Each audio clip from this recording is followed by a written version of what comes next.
select the magnitude, not the dB, but the magnitude only. Alright? You could vary them, but this is the simplistic way I think I can tell you. So you select magnitude, and OK that now. And so you notice that the magnitude is in this form. So there's two frequencies. So I'll do this quickly. So I think 5 Hz is somewhere around here. Let's just drop it there. Oh, sorry. The sample rate is we changed to 20. Okay, so you have to do that. So you set your sample frequency, and then you want to look at magnitude only. Magnitude. Okay, it allows parameters. And okay. So now, if we look at, if we click down here, which we can do. All right, let me stop a minute. We need to prove this answer. And before, previously, we had some sort of waveform, didn't we, in time.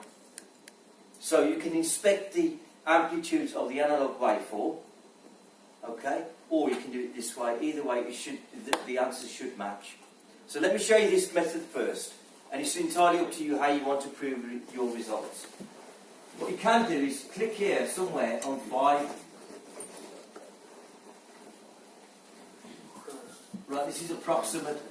So the magnitude of 5 Hz, okay, going through your filter will be influenced by 3.39, which is, in fact, what we calculated.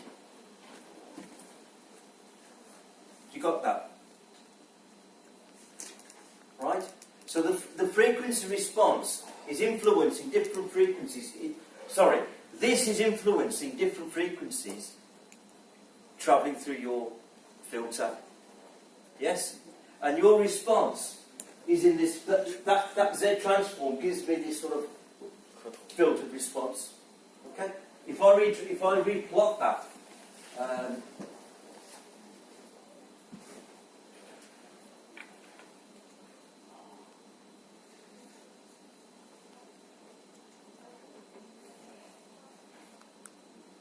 I'll start again.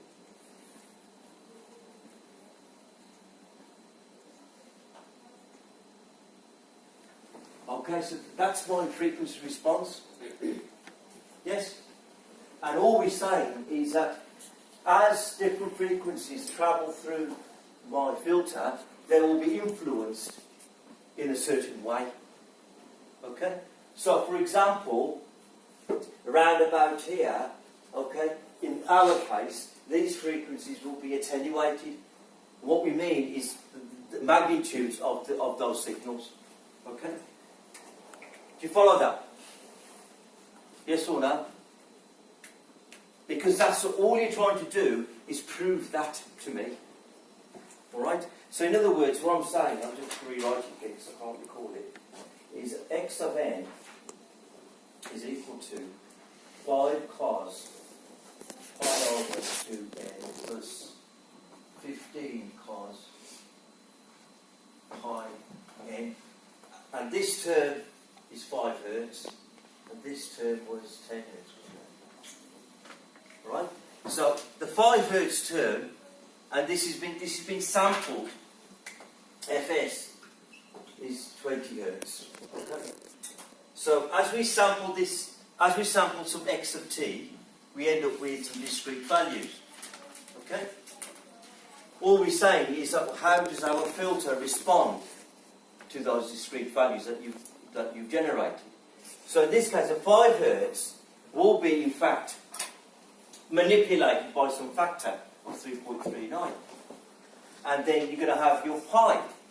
Okay? And in this case, it had a factor of 4.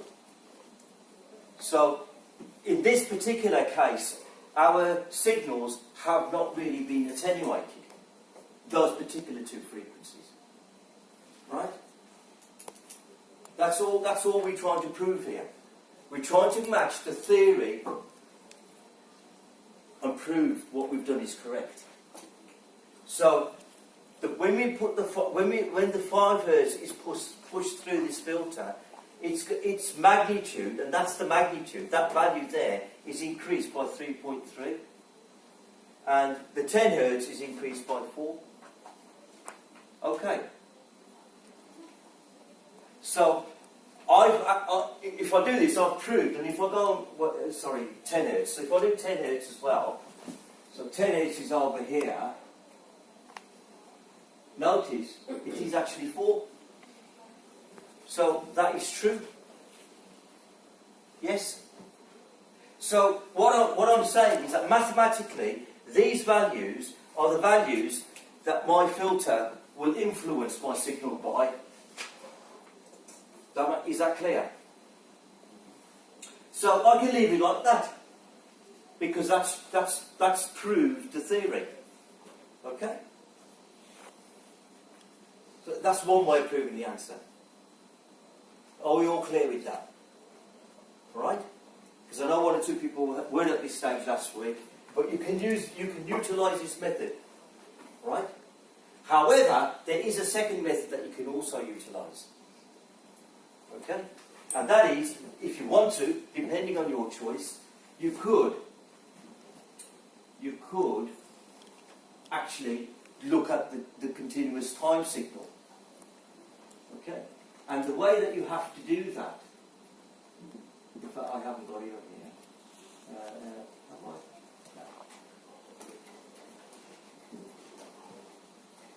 No. The way that you can do this, I haven't given you because obviously then I'm doing all the coursework for you, is that you write